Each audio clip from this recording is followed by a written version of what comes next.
या देवी सर्वभूतेषु मातृरूपेण संस्थिता नमस्तस्यै नमस्तस्यै नमस्तस्यै नमो नमः। प्रथमे আমি শ্রী ঠাকুর শ্রী বা এবং স্বামীজি মহারাজের চরণে জানাই আমার ভক্তিপূর্ণ প্রণাম। ভক্তমণ্ডলীকে জানাই যথাযোগ্য সম্ভাষণ। এখানে এসে খুব ভালো লাগছে। একটা হচ্ছে আজকে বিশেষ দিন,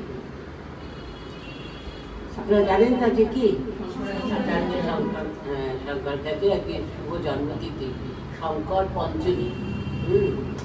খুবই ভালো দিন আছে, বৈশাখ মাস, এই শুভ দিন। আমি এসে এখানে যাই বুঝতে পারি আবহাওয়াটা কেমন, অর্থাৎ মেকানিক্যাল না অন্তর থেকে।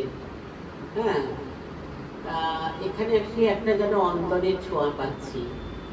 যতটুকু আমরা খুব কমজন, কিন্তু যতজন আসেন একটা নিজেদের কি আন্তরিক যা কিছু ভগবানকে নিবেদন করার চেষ্টা করে, লোক দেখানো না, সোজা কথা বলছি। তা সেটা অনুভব করা যায়। এটা আমার দেশে থেকে একটা মনে হচ্ছে, ভালো লাগছে। ভালো, আপনারা এই কজন মিলে তাকে প্রাণ ভরে ডাকুন। এত সুন্দর ঠাকুর ঘর, আমি তো মুগ্ধ হয়ে গেছি দেখে। এরকম জায়গায় এরকম যে একটা থাকতে পারে, এটাও কিন্তু আশ্চর্যের ব্যাপার। কারণ আমরা তো অনেক জায়গায় যাই, কোথায় কোথায় যাই, শুধু এখানে নয়, বিভিন্ন জায়গাতে যেতে হয়। বম্বে, দিল্লি, হানা টানা কত জায়গাতে গেছি, আসাম, ত্রিপুরা গেছি। কিন্তু ভালো লেগেছে, তাদেরও খুব আন্তরিকতা। তো এত সুন্দর একটা ঠাকুর ঘর, একটা গুহা, যেন গুহায় ঢুকে বলুন আপনাকে কেউ ডিস্টার্ব করবে না, এরকম একটা বোধ হলো। আমার খুব ভালো লাগছিল। যাই হোক, আজকে যে শুভ মানে তিথি, শঙ্করাচার্যের শঙ্কর পঞ্চমী, অর্থাৎ অবতার পৃথিবীতে এসেছিলেন, তাই তো। আর কি অপূর্বতার জীবন, অপূর্ব জীবনী তার একেবারে। ওইটুকুনি বাচ্চা বয়স থেকে কি লীলা, মানে বিশ্বাসই হয় না, বিশ্বাসই হয় না। কত কষ্ট তাকে পেয়েছিলেন মা বাবা, কিন্তু বাবা তো একদম ওইটুকু বয়সে চলে গেলেন, অনেক ঘটনা। সেটা একটা আলাদা বিষয়। তা এইটা বলছি যে অবতার এসেছিলেন, তা আমরা দেখছি যে এই ভগবান যুগে যুগে আসে, এসে কি করছেন, তাদের লীলা করে দেখিয়ে দিয়ে যাচ্ছে কি করে ভগবত পরায়ণ হও। অর্থাৎ তোমার যে পুরাণ যে বলছে 84 লক্ষবার জন্ম হওয়ার পরে মানুষ জন্ম, 84 লক্ষবার আমরা জন্মেছি, কিন্তু তারপরেই মানুষ জন্ম। আর বলছেন দুর্লভ মানুষ জন্ম, কারণ এই জন্মটা আমি পেয়েছি মনুষ্য জন্ম, পরের জন্মটা কিন্তু কি জন্ম হবে আমি জানি না। বুঝতে পেরেছেন? কি একটা সিরিয়াস ব্যাপার। এই যে জীবনের এই কটা বছর আমি কিভাবে সেটাকে ইউটিলাইজ করবো, এই কটা বছর কখন টাকা আসবে জানি না। জন্ম হবার সঙ্গে সঙ্গে কিন্তু মৃত্যু এরকম করে ঘাড়ের কাছে দাঁড়িয়ে আছে, কখন ছোবন মারবে কেউ জানা নেই। আমরা প্রত্যেক ঘটনায় দেখতে পাচ্ছি যে কখনকার টাকা আসতে চিন্তা করা যায় না, ভেবে চিনতে কেউ পারবো না। যতই ভাবি যে ওদের বাড়িতে মরে গেছে, মারা গেছে, এই হচ্ছে, আমার এখানে হবে না। এইটাই আশ্চর্য ব্যাপার, অষ্টম আশ্চর্য, তাই না? এটাই হচ্ছে সত্য, এটা মনে রাখতে হবে যে যিনি দাঁড়িয়ে আছেন পেছনে, তাহলে মানুষ জন্মটাকে আমাদের কি করতে হবে, সার্থক করতে হবে। কিভাবে করতে হবে? সেই জীবাত্মা পরমাত্মার মিলন, সেই মিলন যদি হয়ে যায় তাহলে এই দুঃখময় পৃথিবীতে কিন্তু আসতে হবে না, তাই না? কতবার মার গর্ভে এলাম, কতবার এবিসিডি শিখলাম, অ কথা শিখলাম, ডাক্তার, ইঞ্জিনিয়ার, টিচার, প্রফেসর, কি কি এখন বর্তমান যুগে আরো আরো সব হাই ফাই ব্যাপার আছে। হ্যাঁ, কি কি হয়ে যাচ্ছে, মেয়েরাও কি কি করছে, একেবারে কোন উচ্চশিক্ষায় করছে, সব কিছু করে কিন্তু আবার কিন্তু ফিরে যেতে হবে সেইখানে, সেই জায়গায় আমাদের সবাইকে চলে যেতে হবে। যার যতই টাকা থাকুক, যতই ব্যাংক ব্যালেন্স থাকুক, যতই ভল্টে সোনা থাকুক, হিরে থাকুক, জহরত থাকুক, কিন্তু আমাদের আফটার অল কিন্তু সব ফেলে দিয়ে সেই বাঁশের যে চালি বলে, চালিতে ঢুকতে হবে, ভেতরে ঢুকে যেতে হবে। আগে বেশ অনেক ফুলমালা দিয়ে সাধুদের তো শরীর গেলে হতো, অনেক ফুলমালা দিয়ে গাদা গাদা দিয়ে তারপরে চাপানো। এখন তার গাছে ইলেকট্রিক চললে একটা বেশি মালা দেওয়া চলবে না। আমাদের তো মাতাজিদের অনেকেরই শরীর যায়, আমাদের যেতেও হয় শ্মশানে। আমি খুব কম যাই, তবুও গেছি। এইটাই তবু সত্য। তাহলে আমরা এই যে জীবনের আমাদের এই কটা বছর, এটা যেন আমরা ঠিক ঠিক কাজে লাগাই। ভগবানের অসীম করুণায় মনুষ্য শরীর পেয়েছি, জীববৃত্তি বুদ্ধিবৃত্তি মানুষের মধ্যে আছে, সেটা যেন আমরা ঠিক ঠিকভাবে ইউটিলাইজ করি, মনে রেখে যেন আমরা ইয়ে করি, মনে যেন আমাদের থাকে, তাহলে হয়ে গেল, আর কিছু নয়। তা ভগবান আসছেন জীবনকে, এসে দেখিয়ে দিচ্ছেন তাদের জীবনে গিয়ে। আমাদের বলছেন না ভাগবতে, অনুগ্রহায় ভূতানাং মানুষং দেহাবস্থিতঃ ভজতে এতাদৃশী ক্রীড়া ইয়া শ্রুত্বা তৎপরভাবে। অনুগ্রহ করে আসেন, দেখিয়ে দিয়ে যান, এরকম করে তুমি জীবনটাকে কাটাও। বলছেন এরকম ভাবে তুমি চলো, লীলা করছেন যে মানুষের দেওয়া মাসিটা ভজতে তাদৃশী ক্রীড়া, এরকম খেলা খেলছেন, কিন্তু যাতে তৎপরঃ অর্থাৎ ভগবত পরায়ণ আমরা হই। ঠাকুর তো এলেন, তা ঠাকুর যে ভগবানকে পাওয়ার জন্য যে আরতি আমাদের দেখিয়ে গেলেন, ওই পোস্তায় বুক খসছেন, এই তো কাছের জায়গা, কি দরকার? কিন্তু স্বয়ং ভগবান তিনি অবতার রূপে জন্মগ্রহণ করেছেন, তার এত লীলার কি দরকার, এত কষ্ট, কিন্তু বলছে তিনি দেখিয়ে যাচ্ছে এইরকম করে মনুষ্য জীবন সার্থক করো, তার কাছে পৌঁছো। আমরা শাস্ত্রে দেখছি, গীতায় বলছেন কি ধর্মের গ্লানি যখন উপস্থিত হওয়া যায়, তখন কি হচ্ছে, ভগবান আসছে। আপনাদের সেই গীতা শীর্ষক সব মুখস্থ, গীতা পুনরায় সেই ধর্ম সংস্থাপন করতে ভগবান আসে।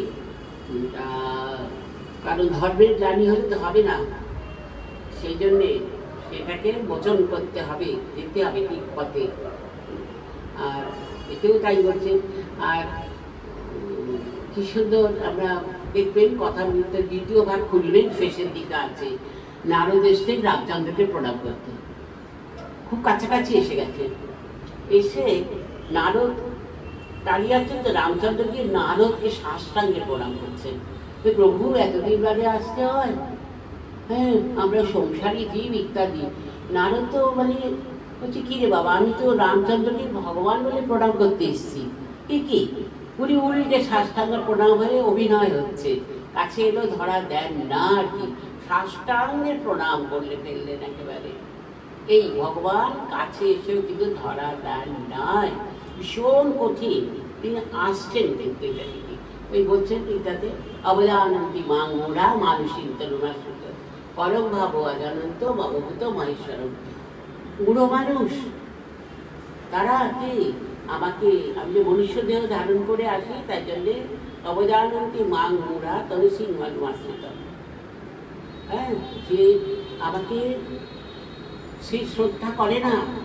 আমি যে মানুষ দেহ ধারণ, কেন অবদান আমি না, আমি যে ভগবান শ্রীকৃষ্ণ বলছেন, গীতাকে আমরা পাই, গীতা খুলে দেখবেন শ্লোকটি আছে, অপূর্ব শ্লোক। তো যাই হোক, চেনা যায় না এইটা। আর একটা ভাগবতের শ্লোক আছে, খুব সুন্দর শ্লোকটি, এটা যদিও বংশীয়দের উদ্দেশ্য করে বলেছিলেন আর কি। দুর্ভাগ্যবত লোকয়াম যদবনিতরামপি এসান বসন্ত না বিদুরহরি মীনাই বরূপম। খুব সুন্দর শ্লোকটার অর্থ, চন্দ্রের প্রতিবিম্ব জলে পড়েছে, আর মাছরা কি করছে, প্রতিবিম্ব চন্দ্রকে দেখে খুব আনন্দ করে খেলছে, বলছে এত সুন্দর বন্ধু কোথা থেকে এলো, খুব সুন্দর করে খেলছে। হঠাৎ এক খণ্ড মেঘ এসে আড়াল করে দিল, তখন কি করছে, সেই প্রতিবিম্ব চন্দ্রকে মাছেরা তো দেখতে পাচ্ছে না, তখন ভাবলো বিজাতীয় কেউ। তা কাশিতে নাই ভাগবত পাঠ হচ্ছে, তুরীয়ানন্দ স্বামী কোনো শ্লোকের অর্থ বুঝিয়ে দিয়েছিলেন। তখন এই শ্লোকটি পড়া হয়েছে, ওনার ভাবান্তর হয়েছে। উনি বলছেন, ও আমরা তো বুঝতে পারিনি স্বামীজি যে সাক্ষাৎ সপ্তর্ষির শ্রেষ্ঠ ঋষি, সাক্ষাৎ নারায়ণ, সাক্ষাৎ শিব। আমরা তার সঙ্গে একসঙ্গে খেয়েছি, বসেছি, কথা বলেছি, বুঝতে পারিনি তো। স্বামীজিকে চিনতে পারেননি গুরু ভাইরা, পরিবার আসতে গুরু ভাই তুরিয়ানন্দের স্বামী চিনতে পারেননি। ভগবান ধরা দেন না। আর এবার তো এমন সুন্দর করে এলেন, এমন রূপ দেখে এলেন, হ্যাঁ, কে চিনবে? চেনা কি সোজা কথা? তা এই লীলা করে গেলেন। আমরা দেখতে পাই যে যুগে যুগে যেমন ভগবান এসেছে, ঊনবিংশ শতাব্দীতে ভারতবর্ষে যখন চারিদিকে মারামারি, কাটাকাটি, হিংসা দেশ, সেই সময় শ্রীরামকৃষ্ণদেব কেবলমাত্র কিন্তু কামারপুকুরের জন্য নয়, কেবলমাত্র বাংলাদেশের জন্য নয়, কেবলমাত্র ভারতবর্ষের জন্য নয়, সমগ্র জগতের কল্যাণের জন্য আবির্ভূত হলেন। চিন্তা করে দেখুন, আজ ঠাকুরমা স্বামীজিকে নিয়ে শুধু কি এখানে, দেশ দেশান্তরে কোথায় কোথায় একেবারে মানুষ কিভাবে তাকে গ্রহণ করেছে। এক্ষুনি মানে শুনলাম সেদিন একটা এতে আমেরিকার ঘটনা বোধ হয়, একজন মহারাজ গেছেন তার বাড়িতে, মেম সাহেব অনেক বয়স, 101 বছর অবধি বেঁচে ছিলেন, শেষের দিকে দাঁড়িয়ে গেছেন, দেখছেন দেওয়ালে 4টে দিকে মার ছবি, 4টে দেওয়ালে 4টি ছবি দেখছেন মহারাজ। কথাবার্তা হচ্ছে, খুবই ভক্ত। তারপরে হচ্ছে ওনাকে দেখার জন্য দিনের বেলা একটা লোক আছে, রাত্রিবেলা কেউ নেই। তখন বলছেন যে এরকম আপনি রাত্রিবেলা কেন লোক রাখেন না? আপনার তো টাকার অভাব নেই, ওদেশে তো বেশিরভাগই অনেক টাকা পয়সা, তাই না? আপনি কেন লোক রাখেন না? তো মহারাজ বলবো, আমি রাত্রে একান্তে মার সঙ্গে থাকি, আর কেউ থাকলে আমার ডিস্টার্ব হবে, তাই জন্য আমি রাখেননি। শেষ দিন অবধি কোনো লোক রাত্রিবেলা ছিল না, উনি মার সঙ্গেই থাকেন। ভাবতে পারছেন মা কে, কিভাবে কাকে কিভাবে সঙ্গ দিচ্ছেন, অবাক হয়ে যায়। এক্ষুনি শুনলাম, আজকে শুনলাম সেই ঘটনাটা, সকালবেলা শুনেছি, আছে এটা আগে বেরিয়েছে। মার কাছে, মার তখন খুব শরীরটা খারাপ, মা চলে আসবেন কলকাতায়। মার কাছ থেকে 3 জন গেছেন। তা ওরা জানে তো মার দর্শন হবে না ইত্যাদি, হানা টানা, দীক্ষার তো কোনো প্রশ্ন নেই, দীক্ষা নেওয়ার জন্য গেছেন। মা কি হয়েছে, কে এসে ইত্যাদি করে মোটবার মার সঙ্গে দেখা হয়েছে, প্রণাম হয়েছে, হওয়ার কথা নয়, খুব শরীর খারাপ। তারপরে বলছে আমি ওখান থেকে এসে, তুমি ইন্দ্রদয়াল ভট্টাচার্যকে চেনো? জিজ্ঞেস করেছেন। এটা হচ্ছে কালিদা মহারাজ, আদিনাথানন্দজি। তখন বলছেন যে ওনার নাম তো শুনেছেন নিশ্চয়। তখন বলছেন যে বলছে হ্যাঁ চিনি, উনি তো আমাদের পাঠিয়েছেন 3 জনকেই। আপনারা নিশ্চয়ই নাম শুনেছেন, মহারাজের নাম সবার জানাই কথা, ইন্দ্রদয়াল ভট্টাচার্য বিখ্যাত। তা তখন উনি, ওনার নাম ছিল আর কি এতে, পরে প্রেমেশানন্দী মহারাজ, যাই হোক। তার পরের দিন ওদের 3 জনেরই দীক্ষা হয়ে গেল। সবাই অবাক। মা হচ্ছেন এই যে অন্তর থেকে চাইবে তাকে তিনি দেবেন, কিন্তু আমরা অন্তর থেকে চাই না, চাইছি বলছি, কিন্তু সেই ভেতরে দৃঢ় ভাব, সেই তৃষ্ণা, সেই ব্যাকুলতা, সেটা আমাদের নেই। আমরা যে ভাগবতে পাচ্ছি যে গোষ্ঠ থেকে যখন আসছেন শ্রীকৃষ্ণ, তখন কি করছেন, গোপিনীরা তাকিয়ে আছে এমনি করে, চোখের পলক ফেলছে না, মানে গিলছে একেবারে। বলছে একবার যদি পলক ফেলে তাহলে 12 বছর না দেখার কষ্ট। 12 বছর একবার যে চোখের পলকটা পড়ে যায়, এমনি করে তাকিয়ে আছে। কি কি প্রেম, কি ভালোবাসা, যে চোখের পলক না পেয়ে ফেলে দাঁড়িয়ে আছে। আরো ঘটনা আপনারা যারা ভাগবত পড়েছেন জানবেন, কৃষ্ণের যখন বংশীধ্বনি শুনেছেন, কে উনুনে দুধ বসিয়েছে, কে একদিকে চুল বেঁধেছে, কে একটা কানে গয়না পড়েছে, কে বাচ্চাকে খাওয়াচ্ছে, যেই বংশীধ্বনি শুধু ছোট ছোট ছোট ছোট কৃষ্ণর কাছে ছুটে চলে যাচ্ছে। একজন গোপিনীকে তার স্বামী বললেন যে না, পরপুরুষ সঙ্গ চলবে না, শ্রীকৃষ্ণ হচ্ছে পরপুরুষ, যা চলবে না, দরজা বন্ধ করে দিলেন, দিয়ে চলে গেলেন। তখন ওই গোপিনী ভাবছেন, ও এই শরীরটা আমার বন্ধন, দেখ, শরীরটাকে ফেলে দিয়ে চলে গেল। শ্রীকৃষ্ণের কাছে চলে গেলে কোথায় কি সব করে রাখলো, হ্যাঁ, যে আর্ধ অবস্থায় সব কাজগুলো। ভগবানের যদি এইটা, তা ঠাকুরমা স্বামী যদি আমাদের দেখিয়ে দিয়ে গেছেন ভগবানের জন্য কি টান অনুভব করতে হয়।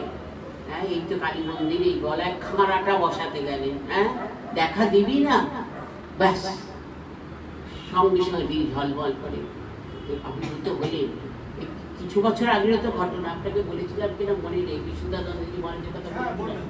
বিশুদ্ধানন্দজি মহারাজ বেলুড়মঠের অষ্টম প্রেসিডেন্ট, উনি গেছেন চীনে চীনে চীনে চীনে দক্ষিণেশ্বরে এসেছেন। খুব সুন্দর ওনার জীবনের ঘটনা। উনি জন্মদিন আসতে, জামাই ষষ্ঠীর পরের দিন ওনার জন্মদিন, অষ্টমীতে। আমরা ছোটবেলায় খুব যেতাম, খুব আনন্দ করেছি। আমরা আনন্দ করতাম কি, মহারাজ বেশ সুন্দর করে বসে থাকতেন, অনেক মালা, এত পদ্ম, এত ফুল, আর সে গেরুয়া, আর প্রণাম করলে বেশ এত বড় বড় বাক্স পাবো, ওইটাই ভালো লাগতো।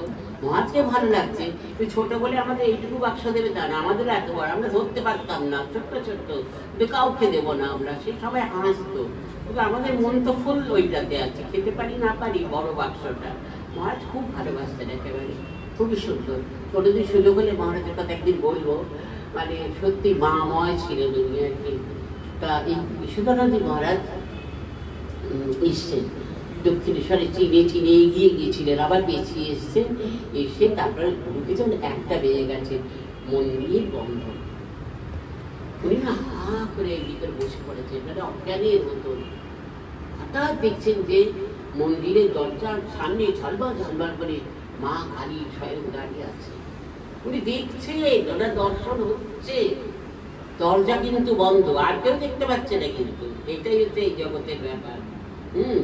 উনি কিন্তু দেখলে নেই, ভাবতে পারে খালি ডাকলে তিনি কেমন সারা দেন। আমরা যদি মাকে না ডাকতে পারি অজ্ঞান হয়ে যায়, সত্যি সত্যি অজ্ঞান হয়ে মাও আমাদের সামনে আসবে। তা ঠাকুরমা স্বামীজি তাদের জীবন দিয়ে এটা আমাদের দেখিয়ে গেলেন। তারা যে কে এসেছিলেন আমরা ধরতে পারবো না। ঠাকুরও এসেছিলেন সঙ্গপনে, নিজের রূপ থেকে এসেছিলেন, আর মাও তো অবগুণ্ঠিতা, লজ্জা পটা বৃতা, কে চিনবে যে কে তারা, অসম্ভব। তা ঠাকুর কি করলেন না, দয়া পরবশ হয়ে আমাদের নিজের স্বরূপ কখনো কখনো উন্মোচন করেছেন, আর মার স্বরূপ উদ্ঘাটন করেছেন, করছেন। ও সারদা সরস্বতী জ্ঞান দিতে এসছে, রূপ ডেকে এসছে, পাছে অশুদ্ধ বলে দেখে লোকের অকল্যাণ হয়। এগুলো আপনাদের সবার মুখস্থ, কিন্তু মানে একেবারেই আমরা শুনি এইটা। তারপরে বলছে হৃদয়কে, বলছে ওকে তুচ্ছ তাচ্ছিল্য করিস না, ওর মধ্যে যে এর ভেতরে যে আছে সে পোষ করলে রক্ষা পেতে পারি, ওর ভেতরে যে আছে সে পোষ করে ব্রহ্মা বিষ্ণু মহেশ্বর, তুমি কেউ রক্ষা করতে পারবে না। সোজা কথা একেবারে। আমরা দেখলাম না সেই দক্ষিণেশ্বরের ঘটনা, মা খাবার নিয়ে গেছে, তো ঠাকুর বলছেন লক্ষ্মী দিদি, তো ঠাকুর বলেছেন দরজাটা ভেজিয়ে দিয়ে যা। মা বললেন হ্যাঁ দিলুম। গলা শুনে উনি চমকে উঠেছে, ও তুমি আগে বুঝতে পারিনি গো, তুমি কিছু মনে করে নিল ইত্যাদি। তারপরে তো চলে এসছেন, মাও চলে গেছে, ঠাকুরও ঘরে চলে এসছেন। ঠাকুরের সারা রাত ভেবে ভেবে ঘুম আসেনি যে আমি লুডো কথা কেন বলে ফেললুম। পরের দিন ভোরবেলা চলে গেছে মহাভারতের সামনে, ওগো তুমি কিছু মনে করোনি, আমি কেন তোমাকে লুডো কথা বলে ফেললাম। মা তো অবাক, কি লুডো কথা বলেছে। মার বয়সটা ঠাকুরের বয়সটা দেখুন, কিন্তু বিয়ে হলো 24 আর 5, ডিফারেন্সটা বুঝুন। বাবা আমি বাবা, আর দুজনে দুজনকে সিলেক্ট করে নিচ্ছেন, হ্যাঁ, উনি বলছে ফুটো বাঁধা আছে, আর ওই কচি বাচ্চা করে করে দেখিয়ে দিচ্ছে কাকে দিয়ে করতে ইচ্ছে করে, আঙুল দিয়ে দেখিয়ে দিচ্ছে। কি করে 5 বছরের মেয়েটা যে 24 বছরের একটা বুড়ো মানুষকে পছন্দ হলো আমি জানি না বাবা। হ্যাঁ, সেই যেখানে যাত্রা দেখতে গিয়েছিলে সেখানে সব অপূর্ব। কেন ঠাকুরের চলে যাওয়ার পর দীর্ঘ 34 বছর মা কি করলেন? এই সংঘের কাজ, তার মাতৃভাবকে কিভাবে বিতরণ করলেন, মাতৃভাবকে কিভাবে প্রকাশ করলেন, এটাই তো হচ্ছে। যদি সমবয়সী হতো 5-10 বছরের তফাৎ হতো না তো, সব ঠিক করা আছে তো। হ্যাঁ, নারায়ণ এসছেন, সঙ্গে লক্ষ্মী এসছেন, কিন্তু এরকমই ব্যাপারটা। তা প্রতি পদে তিনি বুঝিয়ে দিচ্ছেন। যখন যোগীন্দ্র মানে সন্দেহ ওই গঙ্গার ধারে বসে জপ করতে বসে দেখি কিন্তু মা কেমন, এই ভাইপো বাইজি যে রাধু মাকু হেনা তানা তাদের কেমন সংসারী সংসারী। ঠাকুর ভগবান এটা জানে, কিন্তু মা যেন কেমন। ঠাকুরের শরীর কিন্তু নেই, তিনি সামনে এসে আবির্ভূত হয়েছেন। তুই বলছেন দেখো গঙ্গা আঙুল দিয়ে সদ্যজাত শিশু ভেসে যাচ্ছে। বলছে এতে কি গঙ্গা অপবিত্র হয়? ওকেও এরকম জানবে, কখনো কখনো সন্দেহ হলো না, ওকে একে অনেক জানবে। যোগীন-মা ভুল ভাঙিয়ে দিলে দুজন ক্ষমা চাইছেন। যোগীন-মা বৃন্দাবন যাবেন, ঠাকুরের কাছে এসছেন, প্রণাম প্রণাম করেছেন, সব বলেছেন। ঠাকুর বলে আচ্ছা আচ্ছা বেশ বেশ যাও, অনেকক্ষণ ওকে বলেছ, ওকে রাজি করিয়ে দাও, তোমার সব হবে। কিছু কিছু মুহূর্তে প্রকাশ পেয়ে বলে যান, আমরা ধরতে পারতাম না। মার যখন 14-15 বছর বয়স, ঠাকুর তখন আমার পুকুরে গেছেন। তো মা সব সঙ্গীদের সঙ্গে বসে কথা হচ্ছে, আর মা না শুনতে শুনতে ঘুমিয়ে পড়েছে। আচ্ছা বললেন সভা হচ্ছে, সবাই শুনছে, একদিন ঘুমোয়, তাহলে কেমন মনে হয়? আমি তো সভাতেই বলে দিই, দেখুন 1 ঘন্টা শুনতে এসছেন, ভালো করে মন দিয়ে শুনুন, ঘুমিয়ে উঠে চলে যাবেন না। কিছু নিয়ে যাবেন। ঠাকুরের গল্প আছে না, যে শাশুড়ি ঠাকুর লাল পা শাড়ি পরে মাথায় ভোগটা দিয়ে এসে কি করে ভাগবত পাঠ শোনে, আর তারপরে শুনে গিয়ে বাড়িতে যথারীতি সংসার করে। তো একদিন বৌমাকে নিয়ে এসছে, বৌমা এসে সব শুনেছে, শুনে বাড়িতে গিয়ে না কেমন কেমন যেন একটা আচরণ করছে। তখন শাশুড়ি ঠাকুরের বলছে এ কি বৌমা, কি হয়েছে তোমার, তুই এরকম করছো কেন? বলছে কেন মা, আজকে ভাগবত পাঠে শুনে এসছি। আর ওইটা তো ওখানেই রেখে আসতে হবে, বাড়ি আনতে হয়। এইটা যেন না হয়। আমরা যে যখন আসি আমাদের একটা থলে থাকে, কিন্তু কারুর কারুর কারুর ছোট কারুর বড়, থলেটা কিন্তু ভর্তি করে নিয়ে যেতে হবে, এটা মনে রাখতে হবে। তাহলে আর বলছে শুভ সংস্কার থাকলে আধ্যাত্মিক তত্ত্বগুলো মনে থাকে। যা শুনছি শুনে কি এখান থেকে বেরিয়ে লিখতে গেলে ভুলে গেলাম, কি লাভ? একটা সভার আয়োজন করা তো একটা বিরাট ব্যাপার, পরিশ্রম আছে, টাকা পয়সা আছে, সময় আছে, অনেক কিছু আছে। তা সেটা যদি আমরা শুনলাম আর ভুলে গেলাম তাহলে তো হবে না। সেটা বলছে ওরা আমাদের সব একটু দেখিয়ে দিয়েছেন, বলে দিয়েছেন, এগুলো আমাদের মনে রাখতে হবে। তুলে তুলে ঠাকুরের একটা কথা কিরকম ভাবে যে মাকে করছেন, তা সেই যে গল্পটা বলছিলাম, গল্প মানে কাহিনী, সত্য ঘটনা। তো উচ্চ আধ্যাত্মিক তত্ত্ব আলোচনা করছেন, আর ঘুমিয়ে পড়েছেন, আর ওরা সব উসকুস করছে। তখন ঠাকুর বললেন থাক থাক, ওকে ডেকো না, ওকে ডাকলে উচ্চ আধ্যাত্মিক তত্ত্ব যদি কানে যাও চোচা দৌড় মারবে। তাহলে কি হবে? ঠাকুর যার জন্য পৃথিবীতে এলেন, মাতৃভাব প্রতিষ্ঠা করার জন্য, সেটি হবে না।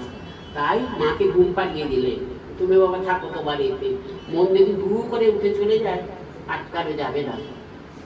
তো এই হচ্ছে তার কথা। অনেক আরো প্রচুর প্রচুর ঘটনা আছে, মাকে কিভাবে তিনি করেছেন। শেষে আমরা দেখি ফলরানী কালী পুজো আসছে, ফলরানী কালিকা পূজার রাত্রে তিনি কি করলেন? ঘটে পাটে পূজা করলেন না, করলেন মানবী মূর্তিকে পূজা।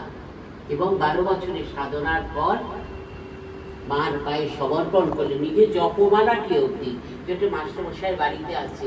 আগে আমরা কাছে গিয়ে দেখতাম, এ করতাম, এখন একটু দূর থেকে দেখতে হয়। হ্যাঁ, এখন এখন আমরা আগে দেখি বিয়ের মধ্যেই ছিল, আমরা কাছে যেতাম, স্পর্শও করেছি ওই বেদিটা যেখানে আছে। এখন একটা ব্যারিকেড হয়ে গেছে। যাই হোক, সে তো রাখবেই, কি কি জিনিস কি জিনিস কীভাবে সংরক্ষিত করাই দরকার। তো সেইভাবে তা ঠাকুর কি করলেন, এই ঘটে পটে পূজা না করলে মানবী মূর্তি কি মানে নিজে করলেন কি, তিনি মাতৃশক্তিকে জাগরিত করলেন, পৃথিবীতে নিয়ে এসছেন তাকে, এসছেন সঙ্গে সঙ্গে সবাই এসছেন এরকম ভাবে এইভাবে এইভাবে এইভাবে এত বছর বাদে এত বছর ভাবে হ্যাঁ আসছে, মানে তার কাজগুলো যে হচ্ছে তা সেই মাতৃভাব যে করলেন। তা আমরা দেখতে পাই তো যে সেই সেটার যে কি প্রয়োজন ছিল, মা কি খেলাটা খেলেছেন। এখনো বর্তমানে যদি মাকে তো দেখে মানে অবাক, মার তো ছবিই দেখতে পাওয়া যেত না, ছবিই দেখা যেত না। ওই পশুপতি মহারাজ একবার বলেছিলেন অদ্বৈত আশ্রমে মার কথা আলোচনা করছেন, স্মৃতিচারণ করছেন, আর বলছেন জানো দেশ বিদেশ ঘুরে এসে আবার মনে হয়েছে যে ঠাকুরমা এক সিংহাসনে বসে আছে, আর মা ঠাকুরকে বলছে তুমি একটু সরে বসো আমি কাজ করি। মার এত লীলা, হ্যাঁ বাকি কি কাণ্ড হচ্ছে, পিএইচডি করছে, আমরা সারদা স্কলারশিপ দিচ্ছি, সারদা স্কুল কলেজ হচ্ছে, হ্যাঁ আমাদের নিবেদিতা স্কুল তো প্রতিষ্ঠাই করে দিলেন। আশীর্বাদ এখান থেকে শিক্ষাপ্রাপ্ত মেয়েরা কিভাবে আশীর্বাদ করলেন ভাবা যায়। আজকে আমাদের রেজাল্ট বেরিয়েছে, আমাদের মেয়ে 8 হয়েছে, কলকাতার মধ্যে ফার্স্ট হয়েছে। আজকে আমরা পেয়েছি হচ্ছে 688, 12 নম্বর কম, 700 পরীক্ষা, হ্যাঁ 688 পেয়েছে, 12 নম্বর কম আছে ফুল মার্কসের থেকে। সবাইতেই বাংলাতেও ইংরেজিতেও 100, অঙ্কেও 100, যাই হোক 97, অন্য নম্বরগুলো 97 গিয়ে আটকে দিয়েছে, এটা পরে আর কি। তাহলে এটা এই স্টেজে এটা আমি বলি এটা মার আশীর্বাদ, মার আশীর্বাদের জন্যে আজকে এখানে যে মেয়ে তার উপরে এবং তাদের সেই বিনয়। কালকে কি বলছিলাম, কালকে WBCS ছাত্রী, আমি 19 বছর সুপারের কাজ করেছি, তো ওই মেয়েরা আমার সময় রাখি একটা ব্যাচ, হ্যাঁ একটা ব্যাঙ্গালোর থেকে এসছে MBA পড়ায় সেখানে। আমি বাবা তুই এত বড় হয়ে গেছিস, আমার কাছে তো 9 ক্লাস এসেছিল, 5, ওদের চুল আঁচড়ে দিতে হতো, চুল মুছে দিতে হতো, কেউ খেতে না পারলে তাকে খাইয়ে দিত, এইরকম সব ছিল।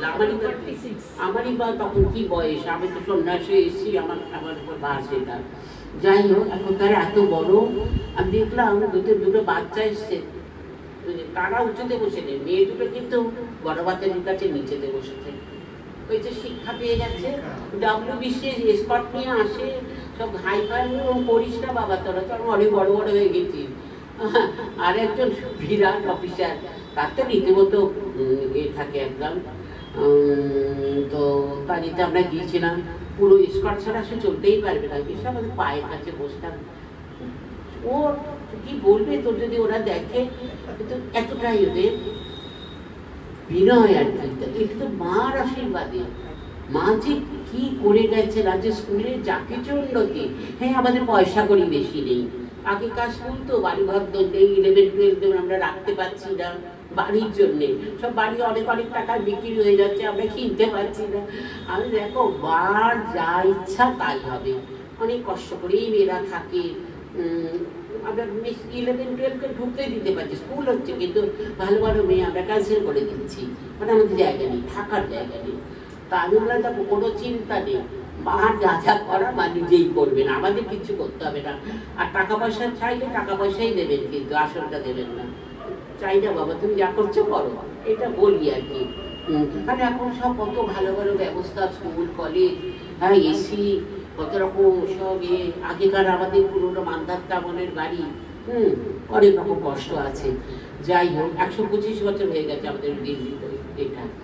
তো যেটা বলছি যে মার আশীর্বাদ, মা স্বয়ং জগদ্ধাত্রী, তিনি কিভাবে জাগিয়ে দিয়ে গেছেন চলবে তার তা দেখি যে ঠাকুর যেন করেছেন আগে স্বামীজি বলুন, হ্যাঁ স্বামীজি সেই কি জানেন তো তিনি কে, সবাই জানেন। একটি বেলপাতা 3টি পাতা মিলিয়ে একটা বেলায় 3 জনে হচ্ছেন তাই আমরা দেখি। স্বামীজির একটা জ্বর হয়েছে, গঙ্গায় স্নান করছেন অবগাহন স্নান করে এক কমণ্ডলু গঙ্গা জল নিয়েছেন, নিয়ে তুরিয়ানন্দ স্বামীর সঙ্গে আসছে, বেলুর মঠে নৌকো ছিল, নৌকো করে মায়ের কাছে আসছে। তো মাঝে মাঝে না ঘোলা গঙ্গা জল খাচ্ছেন। তখন উনি বলছেন তুরিয়ানন্দ স্বামী কি করছেন, এটা আরো শরীর খারাপ হবে, একে শরীর খারাপ। তো স্বামীজি বলছেন না ভাই, মার কাছে যাচ্ছি, মার কাছে যাচ্ছি, ভয় করে। স্বামীজি বলছেন ভয় করে মার কাছে। ভাবতে পারছেন স্বামীজি কে, কিন্তু উনি জানেন তো মা কে, তাই জন্য মার কাছে যাওয়ার জন্য এতটা মানে প্রিপারেশন, এতটা পরিচ্ছন্নতা। ওর মধ্যে কোনো তো অপরিচ্ছন্ন কিছু নেই, কিন্তু দেখাচ্ছেন তার ওই ভাব। আরেকবার তিনি গঙ্গার স্নান করেছেন, খুব ভালো করে স্নান করেছেন, করে করে উঠেছে, মার কাছে যাচ্ছেন। সেবাককে বলছে একটু গঙ্গা জল ছিটিয়ে দিত। সেবাক তাকিয়ে বলছে কি একটু গঙ্গা জল, মাথায় কিছু হয়েছে না কি রে বাবা, নিশ্চয়ই ভাবছি আমার মনে হয় মার কাছে গিয়ে পড়ে গেলেন স্বামীজি। মা এই বেলুর মঠে জমি বিক্রি করে দেবে প্লেগের সময়।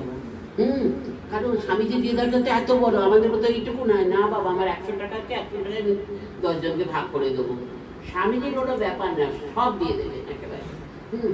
মার কাছে বেলুর মঠে জমি বিক্রি করো। মা কি বললেন, আমার নামে সংকল্প করে ঠাকুরের নামে উৎসর্গ করে নরেন এই বেলুর মঠে জমি বিক্রি করার কে, এই বেলুর মঠ, হ্যাঁ কি কত সেবা কাজ করবে।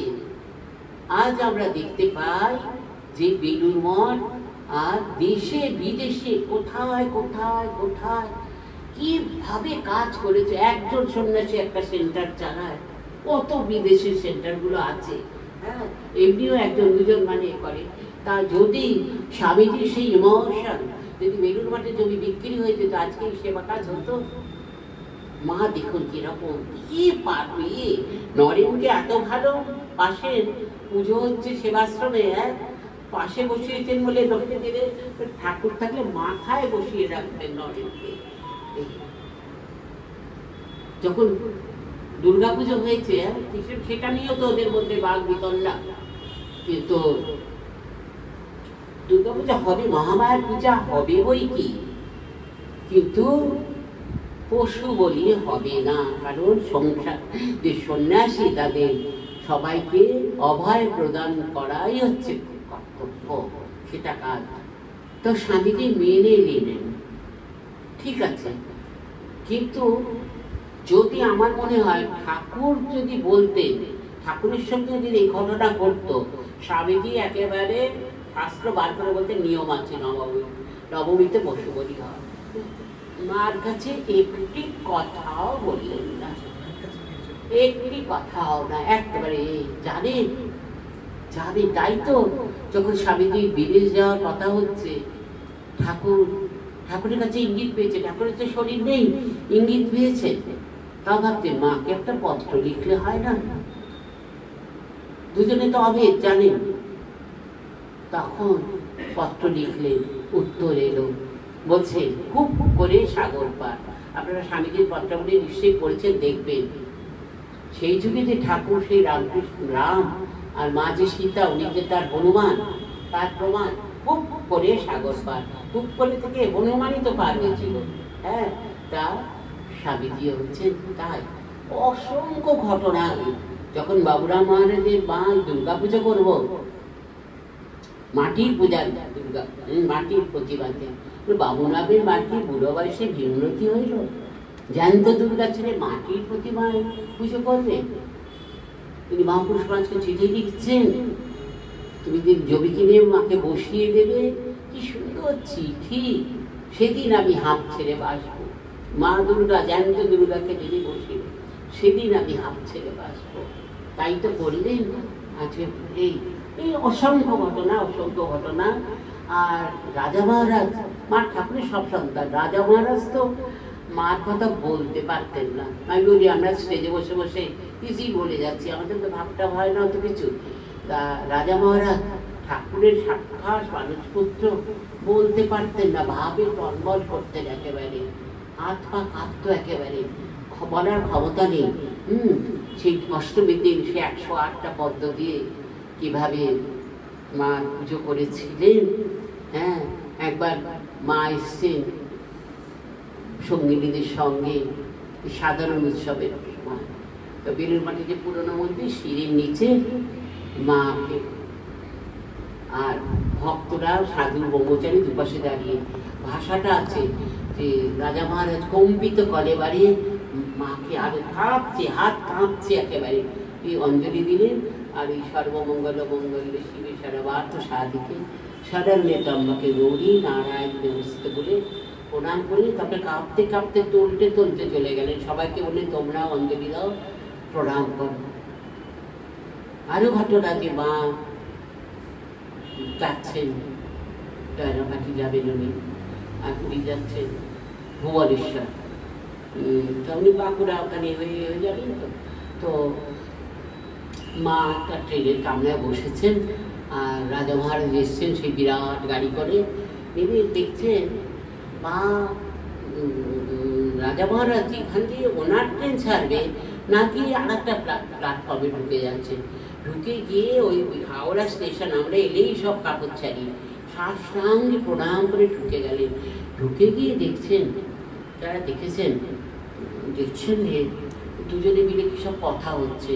বলছে মা আপনাকে একবার যেতেই হবে ওখানে ভুবনেশ্বর, দেখো বাবা ওখানে অনেক ম্যালেরিয়া, তুমি সাবধানে থেকো ইত্যাদি দুজনের কথা হচ্ছে।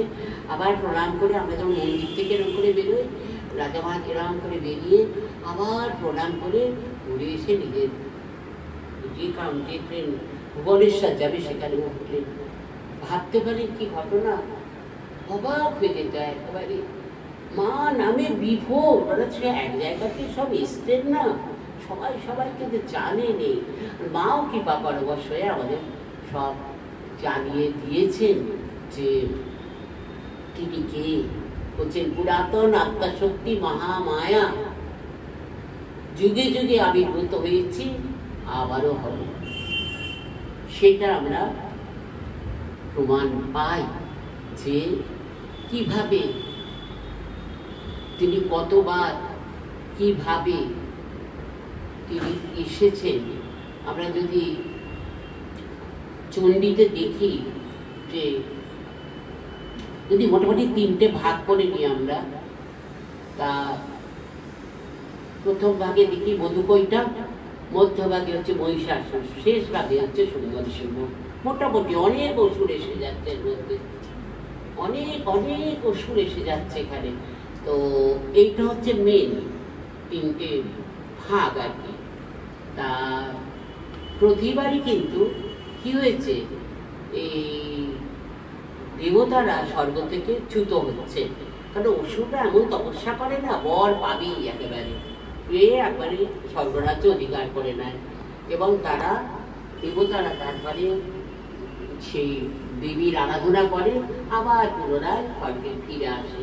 এই যে খুব সুন্দর সুন্দর ঘটনা আমি মেয়েদের পড়াতাম আর কি, পুজোর আগে আগমনী, আমাদের মেয়েরা অনেক কিছু জেনে গিয়েছিল, ঘটনাগুলো জানুক, চণ্ডীর জিনিসটা জানুক, চণ্ডীতে কি আছে।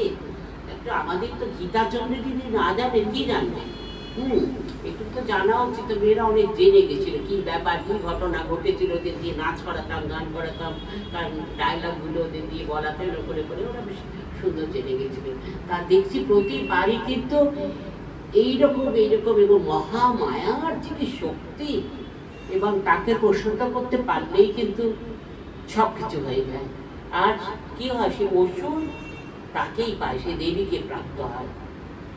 সববারই তাই হচ্ছে, তার সঙ্গে মিশে যাচ্ছেন কিন্তু সবটাকেই দেখতে যে সেই ঘটনাগুলোই ঘটছে। হ্যাঁ, দেখো তাই মহিষাসুরও তাই হলো, এবং শুম্ভ নিশুম্ভ কি বিরাট যুদ্ধ, কি বিরাট যুদ্ধ। হ্যাঁ, প্রথমে তখন বলছেন যে যখন শুম্ভ দেখছে বিরাট শক্তি, আর এদের তো বিরাট শক্তি। হ্যাঁ, দেবতারা তো যখন সব বধ হয়ে যাচ্ছে এবং শুম্ভ নিশুম্ভর পালা, সে অপূর্ব কাহিনী। তো দেখছেন শুম্ভ যে অনেক দেব, তার সঙ্গে দেবীর সঙ্গে অনেক দেবীরা পাঠিয়ে দিয়েছেন তো শক্তি, তারা দেবতারা তাদের শক্তি দিয়ে পাঠিয়ে দিয়েছেন, বিরাট যুদ্ধ শেষ। তখন উনি কি বলছেন, শুম্ভ বলছেন একই বাহ দ্বিতীয়, মানে তখন বলেছেন চুপ করো, চুপ করো, তুমি তুমি তো অপরের শক্তিতে বলিয়ান। তখন দেবী বলছেন একই বাহন জগদত্ত দ্বিতীয় মামা করা, আমি একাই, দেখো সব শক্তিরা এসে মিলিত হয়ে গেলেন। তা হয়ে তখন সে দেখছে যে তাই তো, তখন তো তাকে বধ করলেন। তা এই যে আমরা তার মধ্যে কত দেব দেবী পাচ্ছি, কত দেব দেবী অগন্তি অগন্তি। তো আমাদের মা কিন্তু হচ্ছে সমস্ত কিছু, তিনি দুর্গা, তিনি কালী, তিনি জগদ্ধাত্রী, তিনি বগলা, তিনি সতী, তিনি মানে সমস্ত সমস্ত ছোটখাটো। আবার সবাই এসছে বোধ হয়, সোয়া 6টা বাজে, তো কি বলে, তা তিনি হচ্ছেন কিন্তু সব কিছু, প্রত্যেকটা প্রমাণ তিনি পাওয়া যাচ্ছে। যার জন্যে যখন আমরা দেখতে পাই যে মাকে, মার আত্মীয়রা তো খুব জ্বালাতন করতো, ছোট মামি বড় মামিতে খালি ঝগড়া ঝাঁটি, এখন খুব ঝগড়া হয়েছে, বড় বাবা এসে বলতে এসছেন এরকমই। আর মা তো, মাকে তো গালাগাল দিয়ে ভুল ভাগিয়ে দিচ্ছে। ছোট মামি ভাবতো কি মা বড় মামিকে মা বেশি ভালোবাসে। মা তখন বললেন দেখ তোরা এরকম করিস না, আমি যতদিন আছি ব্রহ্মা বিষ্ণু মহেশ্বর এখানে বাধা আছে, আমিও চলে যাব, ওনারাও সব সরে পড়বে। আমি যতদিন আছি ব্রহ্মা বিষ্ণু মহেশ্বর বাধা আছে। কি কথা, কিন্তু ওরা তো বুঝেও বুঝতো না। কারণ যখন রাধুকে মা দুধ খাওয়াচ্ছেন আর ছোট মামি এসে দাঁড়িয়েছেন, রাধু তো পছন্দ করছে না, আর মানে চলে যেতে বলছে, তো মা খাওয়াতে খাওয়াতে মার হাতটা ছোট মামির পায়ে লেগে গেছে। ছোট মামি চিৎকার করে উঠছে, এ কি করলে, এ কি করলে, তুমি কি করলে? মারা হাসছেন, বাবা সারাক্ষণ গালাগাল দিয়ে ভূত ভাগিয়ে দেয়। দেখো রাবণ কি জানতো না রামচন্দ্রকে এবার ওই করতেই এসেছিল? ওরা কি জানে না আমি কি, ওরা কি জানে না এই কথাটা? কিন্তু এবার এই করতে এসছে, না এরকম হয়? এই উদ্বোধনেই তো কি গালাগাল, কি গালাগাল পুজো করে উঠেছেন মা। বলছেন আহা কত মুনি ঋষি যুগ যুগ ধরে তপস্যা করে আমাকে পায় না, এরা পেয়েও হারাবে। কাশিতে ঠাকুরজি মর মর মর করে গালাগাল বাবা কি করে দিয়েছে, আহারেও তো জানে না আমি মৃত্যুঞ্জয়। এই তো মার মধ্যে একটু একটু বেরিয়ে পড়েছে, কখনো জানে না তো যে আমি মৃত্যুঞ্জয়। আমার তো মৃত্যু নেই, মার তো জন্ম নেই, মৃত্যু নেই, ক্ষয় নেই, কিছু নেই, কিচ্ছু নেই তার। হ্যাঁ, তা সেটা উনি ওখানে কোথাও কোথাও কোথাও যখন মা বলছেন যে এমন পাগল ছেলের সঙ্গে বিয়ে দিলাম, না কাজ করে না করে, সংসারে মন নেই, কিছু নেই, বলে তো একটা কিচ্ছু করে না, একটা বিয়ে করে বসে আছে। কোন মার রাগ না হয়? হ্যাঁ, তো সব কিছু এদিকে দেখানো আছে, নিজেই বাজনা বাজিয়ে এসে বিয়ে করলেন, ধার করা গয়না। হ্যাঁ, গয়নাগুলি কি করে ছাড়াবে? তারা আমি ঘুমন্ত অবস্থায় খুলে নিয়ে দিয়ে দেয়।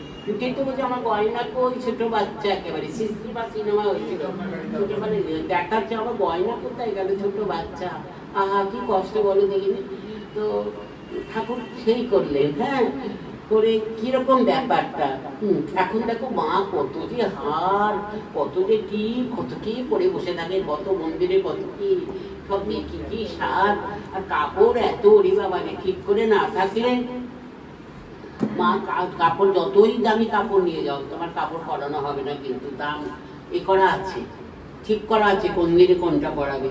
আর ছেঁড়া কাপড় গিট দেওয়া কাপড় পরছে না, গিট দিয়ে কাপড়, না না ওটা ফেলো না, ফেলে দিয়ে, না না ওটা কুকি দিয়েছে, এই তো ঘটনা। কিন্তু মা এখন যখন মা এরকম বলেছেন ওইসব কথা, বলছে দেখো একবার প্রতিনিন্দায় দেহত্যাগ করেছিলাম, আবারও কি তাই চাও? বাবা আমি প্রথম শুনেছিলাম গায়ে কাটা দিয়ে উঠেছিল, কি বলছেন আবারও কি তাই চাও? হ্যাঁ, নিন্দে করছেন, প্রতিনিন্দা সহ্য হচ্ছে না। সেই তো হলো সেই একটা দেহ এ করে 51 পিঠ হলো। শিবানন্দ মহারাজ মানে মহাপুরুষ মহারাজ বলেছিলেন না কি ওই যে সতীর দেহ অত এইখানে, এটা তো বেলুড়মঠে সত্যি যখন ঘটনায় তো হ্যাঁ, আর এখানে মার পুরো শরীরটা বেলুড় মঠের জায়গা পুরো দেখে 51টা পীঠ হয়েছে, 51টা অংশ করে। আর এটা কি তা মাঝে সতী এর প্রমাণ আরো এতে আছে। বলরাম মন্দিরে যাত্রা হচ্ছে, দেখতে গেছেন, সঙ্গীরা আছে, তো ওইটাতে আছে যে মা সব দিদিরা তো সব বাপের বাড়ি গেছে, নেমন্তন্ন আছে, এদের তো নেমন্তন্ন নেই, ওই চাঁচুর নেই, জামাই আর ওকে নেমন্তন্ন করবে, ওকে নেমন্তন্ন নেই, ওনারা চলে গেছে। তখন মারা বলছেন, দিদিরা চলে গেল, আমার যাওয়া হলো না। কি বলছেন মা, কি বলছেন? দিদিরা চলে গেল, আমার যাওয়া হলো না। বলছে শুনতে পেয়ে গেছেন মা যে সত্যি, সেই ভাবটা তার মধ্যে এসে গেছে তো। যখন কেশবানন্দ স্বামী বলছে যে ষষ্ঠী পুজো জয়রামবাটি দিয়ে বলছে, থাম না বাবা, তুমি কেন রুম করছো? সবই তো আমি। মা বলছেন তুমি কেন এরকম করছো? সবই তো আমি। বলছে মা তোমার পরে আর ষষ্ঠী শীতলা পুজো কেউ করবে না। তখনও কিন্তু মা সেই একই উত্তর, তিনি ষষ্ঠী, তিনি শীতলা, তিনি সব নিজে মুখে প্রকাশ করে গেছে। ঠাকুর তো বলছে তিনি সব। সারদা সরস্বতী জ্ঞান দিতে এসছে, রূপ দিতে এসছে, পাচ্ছে অসন্ত মনে দেখে লোকের অকল্যাটা রূপ থেকে এসছে, লজ্জা পাটা বেটা। কিন্তু কোনো কোনো কথায় আমরা জানতে পেরে যাই। আমরা দেখি যখন বলছি রাধুর বাইরে মার কি একেবারে রাধুর প্রতি কত আসক্তি, কত এইসব নিয়ে থাকে, কত মায়া। মা বলছে, লোকে ওরা মানে বলছে মা ক্লাস শুনেছেন সব, অত তো আসক্তিটা ঠাকুর চলে যাওয়ার পর কি শরীর থাকতো এই রাধুকে অবলম্বন করে? কারণ তার তো কাজ আছে, আর কেউ তো কাজ করবে। আমরা জানি তো ঠাকুরের শরীর চলে যাওয়ার পরে যখন বৌদ্ধগয়া গিয়েছেন, বৌদ্ধ সন্ন্যাসীদের সুন্দর থাকা খাওয়ার ব্যবস্থা থেকে মা কেঁদে কেঁদে প্রার্থনা করছে, ঠাকুর তোমার ছেলেদের কবে এরকম হবে, তাদের থাকা খাওয়ার কোনো অসুবিধা হবে না, তারা তোমার ভাব উপদেশে থাকবে, সংসারে তাপদগ্ধ লোকেরা এসে তাদের কাছে তোমার কথা শুনে জুড়বে। এই মার আশীর্বাদ। আজকে যে রামকৃষ্ণ মঠ মিশন, এই সারদা মিশন সব দেখছেন, সব মার আশীর্বাদে। মেয়েরা বিয়ে থা করবে না, সংসার করবে না, বাড়ি ছেড়ে চলে আসবে, কি আগের দিনকার দিনে ভাবতে পারতো? কত কত ভক্তিমতী মহিলা ছিলেন, একটু বড় হতে না হতেই বিয়ে দিচ্ছে, ঘর সংসার ছেড়ে ফেলে দিয়ে এই জগৎটাই তারা জানতো না। কিন্তু কত সতী সাক্ষী তো ছিলেন, কত ভগবত পরায়ণ তো ছিলেন, তাদের কোনো অবকাশ ছিল না। তো মাই প্রার্থনা করলেন, আর স্বামীজি বললেন এক পক্ষে পক্ষের উত্থান সম্ভব নয়, মেয়েদের, আগে মেয়েদের মন, তারপর ছেলেদের। কি আকুতি, কিভাবে! যদিও স্বামীজি বেঁচে থাকতে আমাদের সারদা মঠের হয়নি, পরে অনেক কিছু ঘটনা, অনেক কিছু কারণ, অনেক কিছু প্রিপারেশন। এই স্বামীজির জন্য আমি বলি, স্বামীজির জন্য আজকে আমরা এত আনন্দে আছি, কোথায় এসে আছি, কোথায় পড়ে থাকতাম, ঠাকুর আমাদের কোথায় তুলে নিয়েছে, কিভাবে রেখেছেন। মা ইচ্ছা করে তিনি সংঘ প্রতিষ্ঠা করলেন, আর স্বামীজি আমাদের জন্য সেই ভাবনাটা কিভাবে আঁকলেন। এবং এই নিবেদিতা স্কুলটাকে আদি মঠ বলা হয়, তো সেখানেই তো সব কিছু মা থেকেছেন। কিভাবে আমাদের যে প্রথম ভাইস প্রেসিডেন্ট সরলা মা, কিভাবে তাকে ওই রাত্রিবেলায় কিভাবে তাকে আনা, কিভাবে যে জুড়ে লুকিয়ে রেখে এলে রাত 12টার সময়, লুকিয়ে রাখছেন তাকে। তখনকার দিনে ভাবা যায়? ভাবাই যায় না।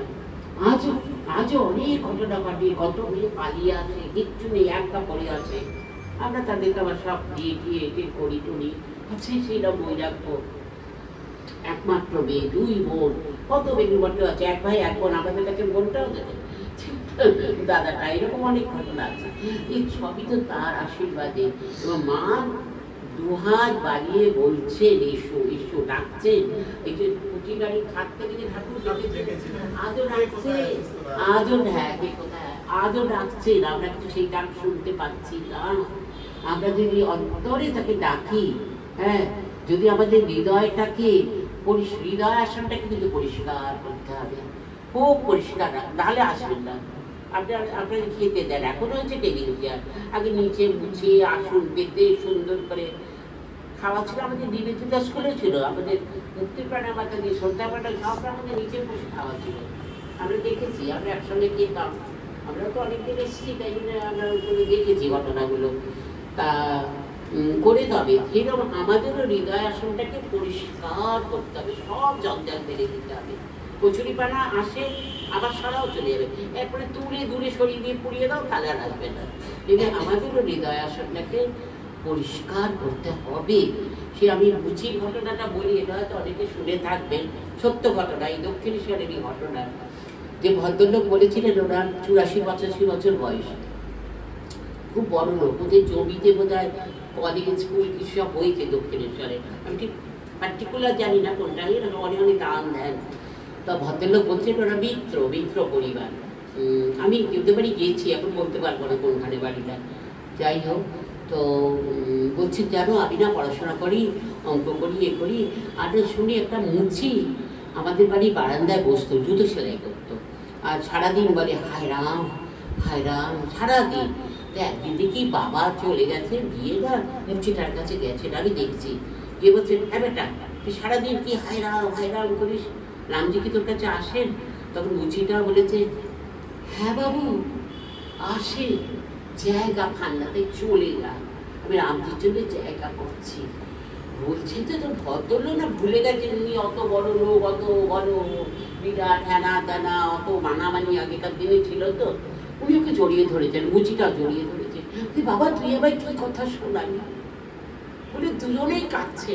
তাহলে আমি বলি একটা মুচি, এ তো কোনো বানানা গল্প না, কোনো একটা মুচি যদি জুতো সেলাই করতে সারাদিন, সে হয়তো খাওয়ার সময় একটু ওঠে কি করে, যদি হৃদয় দিয়ে তার জন্য জায়গা করে, আমাদের তো থাকার অভাব নেই, খাওয়ার অভাব নেই, শোয়ার অভাব নেই, ওষুধের অভাব নেই, কিচ্ছুর অভাব নেই।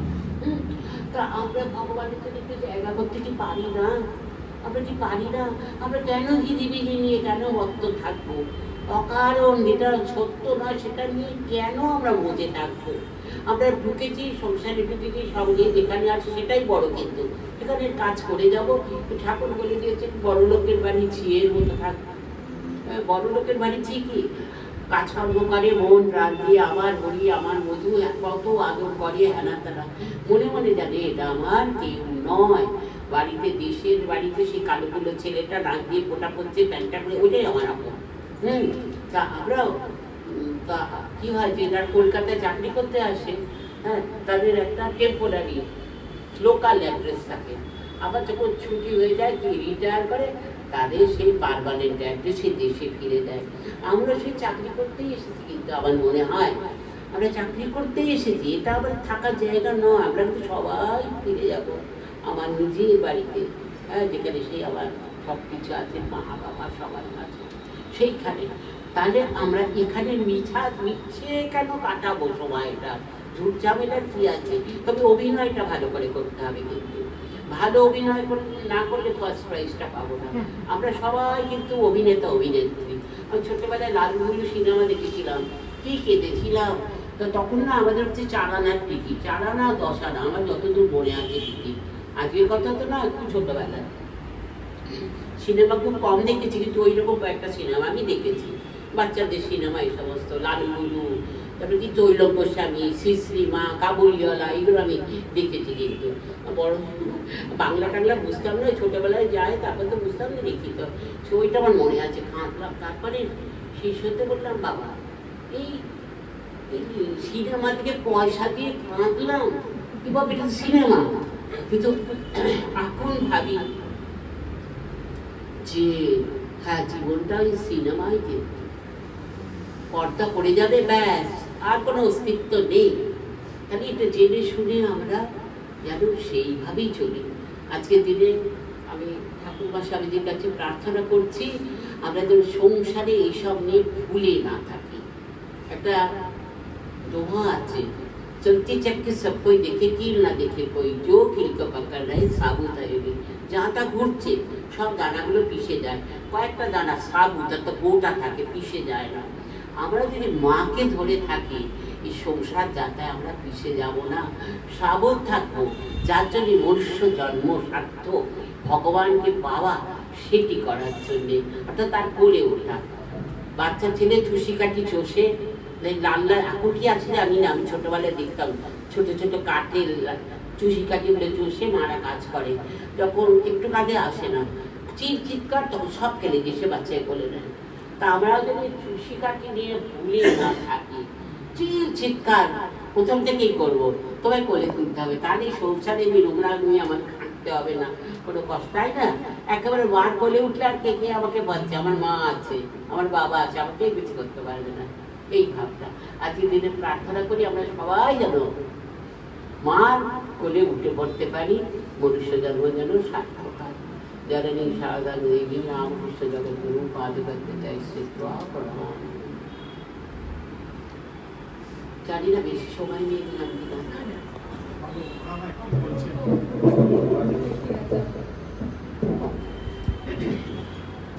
আমরা এতক্ষণ মানে একটা আধ্যাত্মিক আবেশে